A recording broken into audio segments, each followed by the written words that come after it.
에베소서 6장 1절부터 3절까지입니다.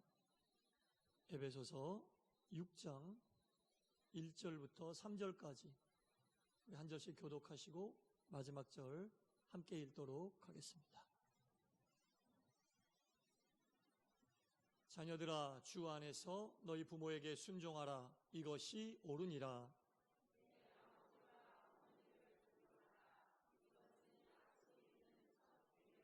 다 같이 이로써 내가 잘되고 땅에서 장수하리라. 아멘.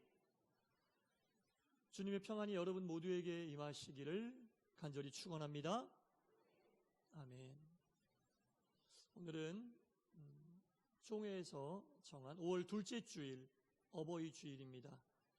아마도 우리 전국에 있는 교회들이 말씀을 전할 때 오늘 본문이 가장 많이 사용되고 있지 않을까라는 생각을 합니다.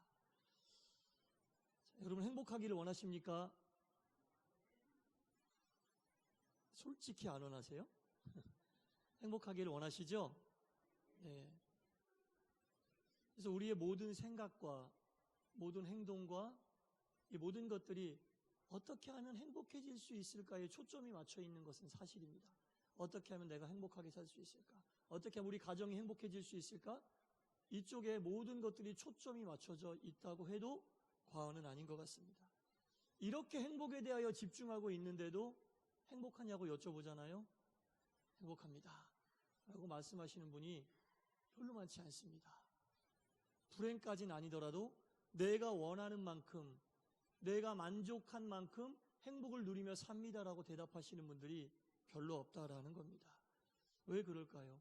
행복에 집중하고 있고 행복에 신경 쓰고 있고 행복에 초점을 맞추고 있는데 행복하지 않은 이유는 뭘까? 이 행복의 그 기준이 우리가 행복하지 않다라고 생각하는 그 이유가 무언가의 결핍에 있다고 생각하기 때문에 그렇습니다. 이것이 결핍하니까 내가 행복하지 않다. 이것이 나에게 충분히 있지 않으니까 내가 행복하지 않다.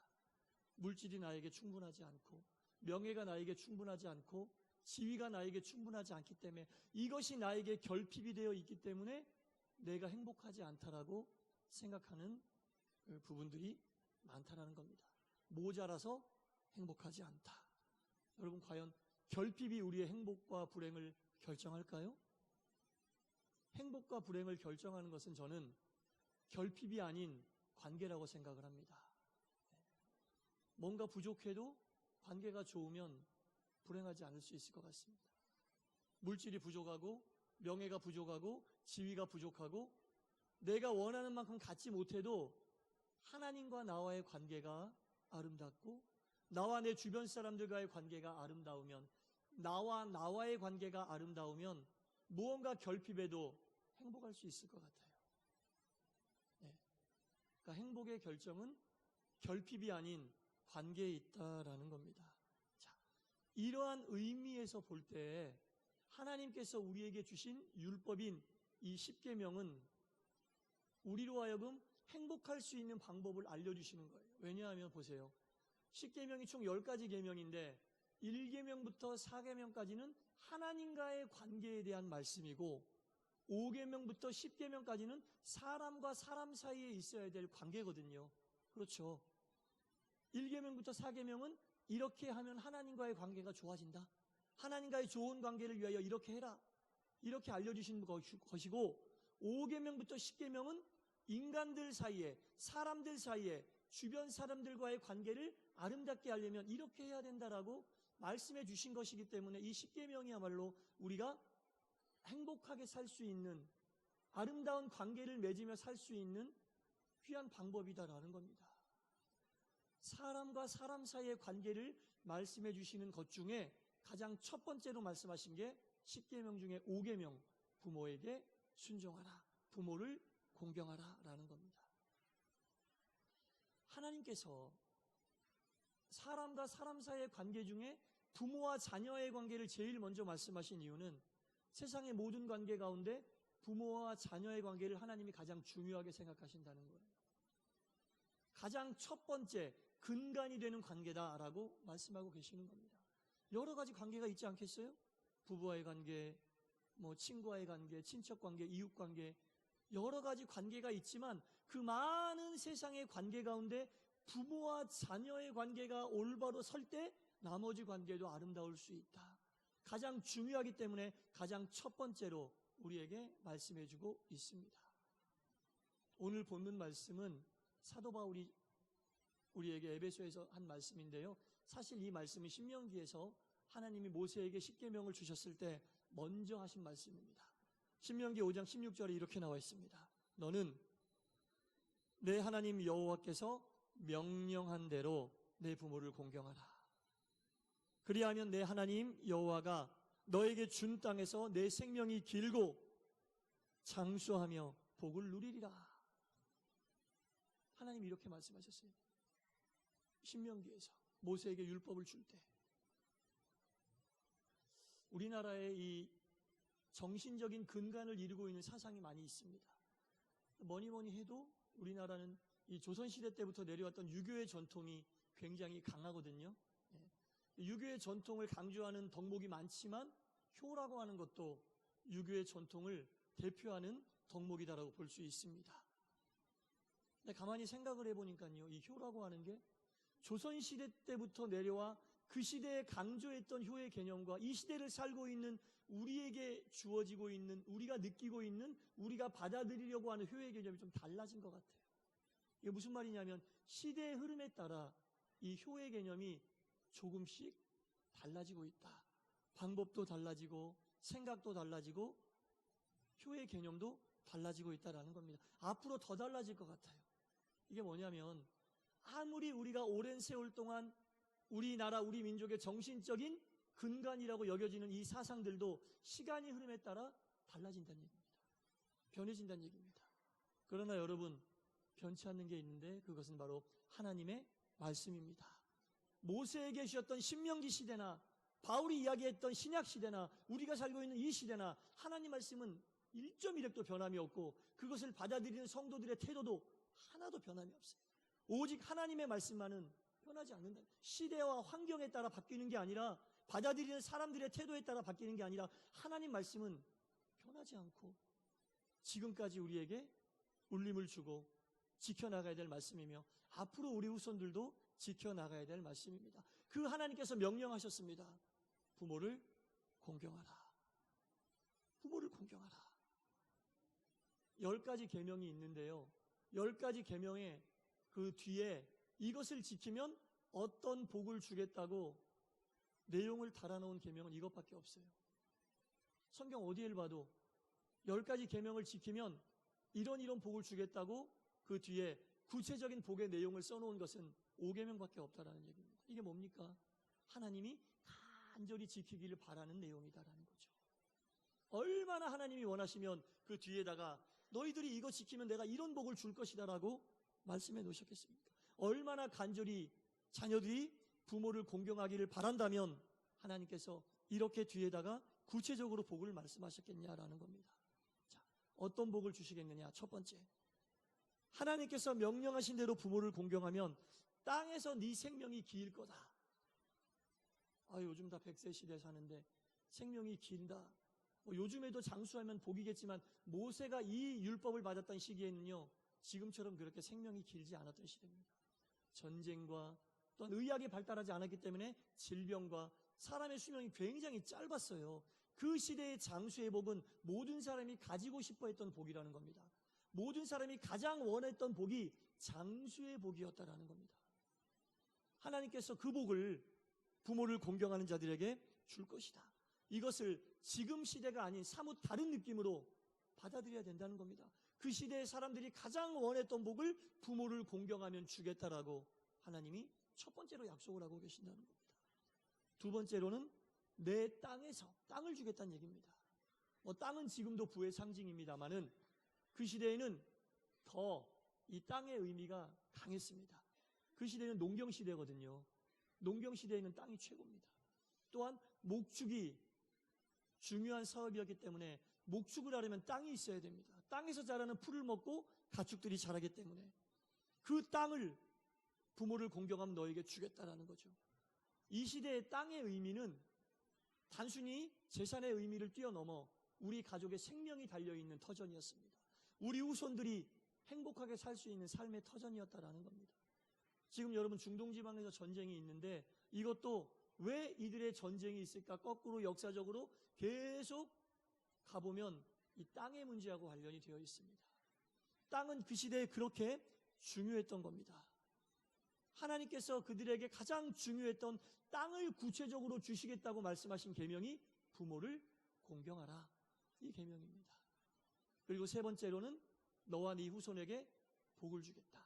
땅에서 장수할 것이며 복을 주겠다고 말씀하고 계십니다. 여러분, 이 복은 영의 복과 물질의 복과 우리가 삶을 살며 누리는 일반적인 모든 복이 다 포함되어 있는 겁니다. 여러분, 복의 근원이 하나님이심을 믿으시기 바랍니다.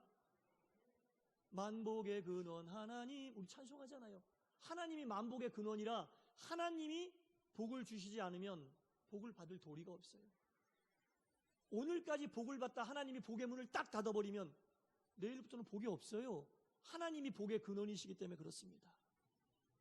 요한계시록 3장 7절에 보면 하나님이 복의 문을 여시고 닫으신다고 나와 있습니다.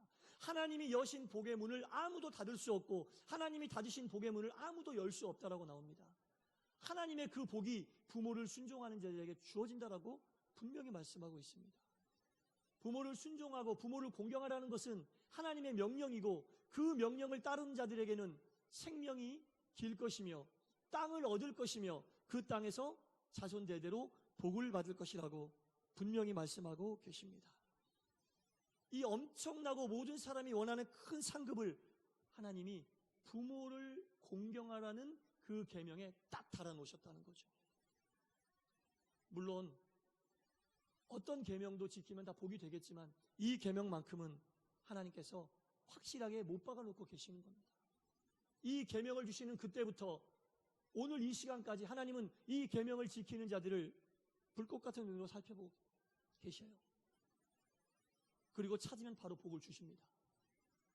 그와 그 자손에게 이 복을 주십니다. 하나님의 약속입니다. 지금도 찾고 계시고 앞으로도 찾고 계실 겁니다. 여러분 모두가 이 복을 누리시기를 간절히 축원합니다. 부모에게 공경하여 누리는 복이다라는 거죠. 부모를 공경하라 해서 이 공경하라의 기본적인 단어 첫 번째 뜻이 뭐냐면 무겁다라는 뜻이에요. 헤비, 묵직하다라는 뜻입니다. 부모를 공경하라. 어떻게? 무겁게. 부모를 가벼이 여기지 말란 얘기죠. 부모와 나와의 관계를 가벼이 여기지 말아라. 무겁다란 뜻입니다. 깊은 존중심과 깊은 사랑으로 부모를 공경하라는 얘기죠. 물론 우리의 부모가 다 사회적으로 존경받는 위치에 있지는 않습니다. 다 인격이 고매하진 않습니다. 전부 다 재물이 많지는 않습니다. 전부 다 인정받는 모습으로 세상을 살진 않습니다. 그럼에도 불구하고 부모를 공경하라고 명령하고 계십니다. 부모가 가진 장점 때문에 공경하라는 말씀이 아니라 하나님의 섭리 속에서 내 부모가 되어 나에게 피를 나눠주고 나에게 살을 나누어 주었기 때문에 하나님의 섭리 안에서 내 부모가 되었기 때문에 부모를 공경하라는 것은 하나님의 창조 섭리에 순종하는 거예요. 원하는 부모 밑에서 태어난 사람이 있습니까? 하나님이 섭리 안에 우리의 부모로 보내셨기 때문에 부모를 공경하는 것은 하나님의 섭리를 인정하고 하나님께 순종하는 거예요, 여러분. 하나님의 창조 질서에 우리가 순종하는 삶을 사는 것이다라는 겁니다.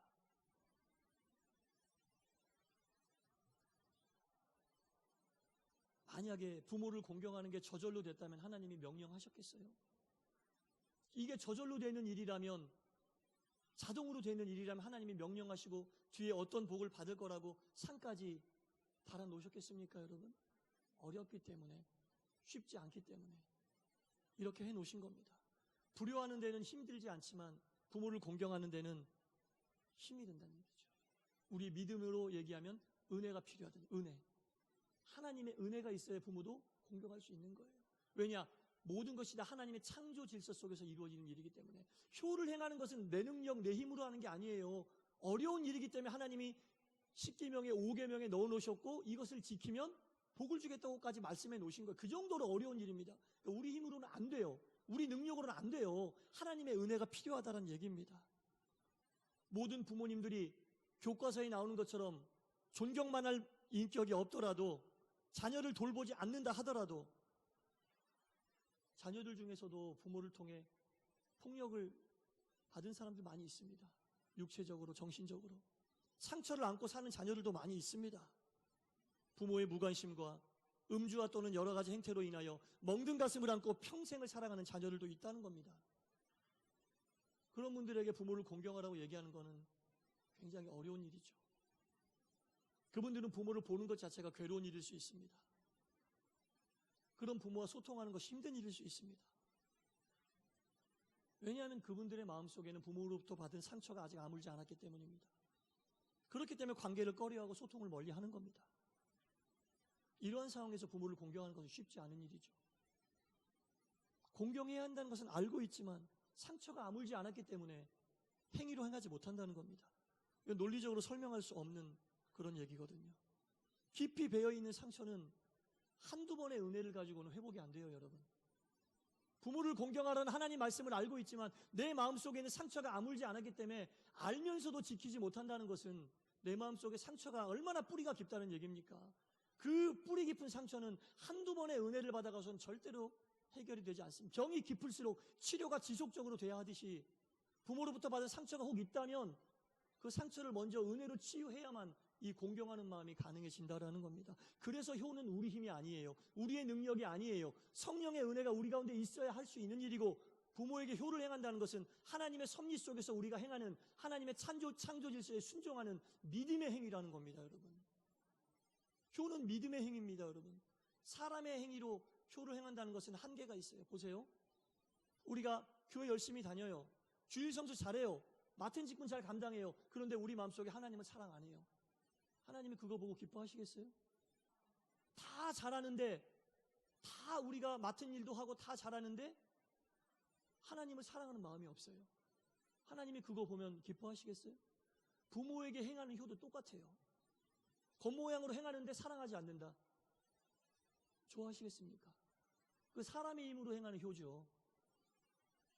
사람의 힘으로 행하는 효는 그렇게 한계가 있는, 완전할 수가 없어요.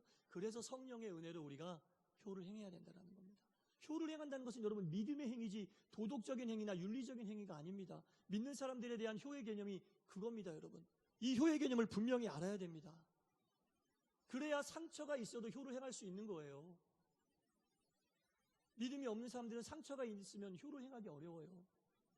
하지만 믿음이 있는 사람들은 하나님의 도우심과 은혜로 상처를 치유하고, 힘들고 어렵지만 상처를 치유하는 과정이 쭉 지속이 되면서 온전히 상처가 치유될 때 하나님이 말씀하시는 부모를 공경하라고 하는 이 효를 행할 수 있게 된다라는 겁니다. 그래서 하나님의 은혜가 끊임없이 우리에게 공급이 돼야 돼요. 괜히 하나님의 은혜가 공급이 돼야 되는 게 아닙니다.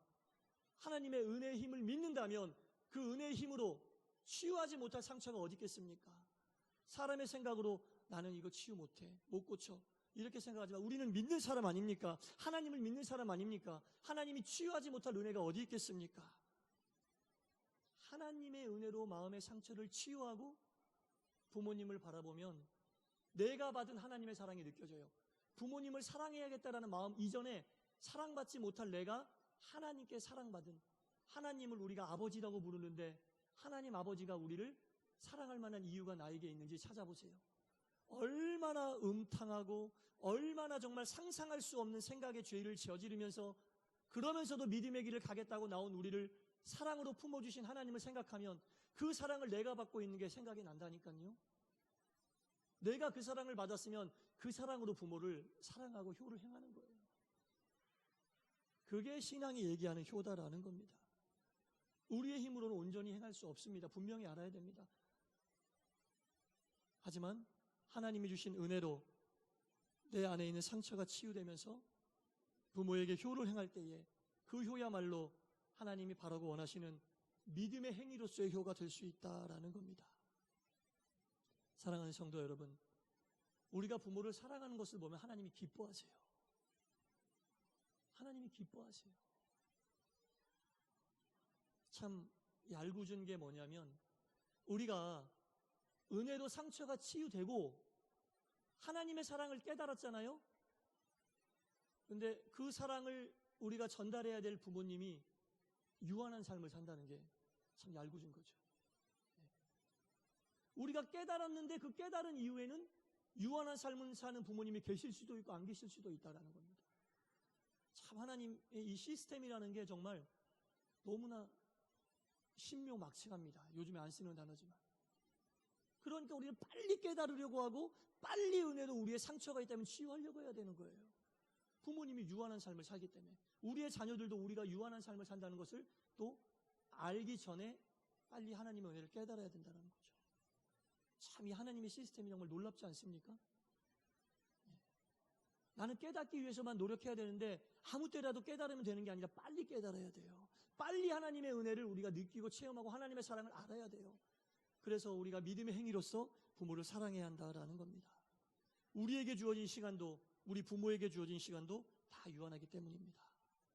사랑하는 성도 여러분, 잃어버린 다음에야 좋은 것을 알게 되고 지나가 버린 다음에야 좋은 것을 알게 되기 전에 하나님의 은혜를 사모하시고 그 은혜로 혹 우리에게 상처가 있으면 깨끗이 치유받고 하나님이 우리를 사랑하여 주신 그 사랑으로 하나님의 계명인 부모를 공경하라는 그 명령을 따라 하나님을 기쁘게도 해드리고 그 계명을 지키면 주시겠다고 약속하신 충만한 복이 저를 비롯한 여러분 모두에게 온전히 임하게 되기를 주님의 이름으로 간절히 축원합니다. 기도하겠습니다. 하나님, 사랑과의 관계 속에 첫 번째로 말씀하신 10계명의 제5계명 부모를 공경하라 명령하셨습니다. 얼마나 어려운 일이면 이것을 지키면 네가 땅에서 오래 살 것이고 땅도 얻을 것이고 너와 내 후손이 복을 받을 것이다. 구체적인 복까지 써놓으셨습니다.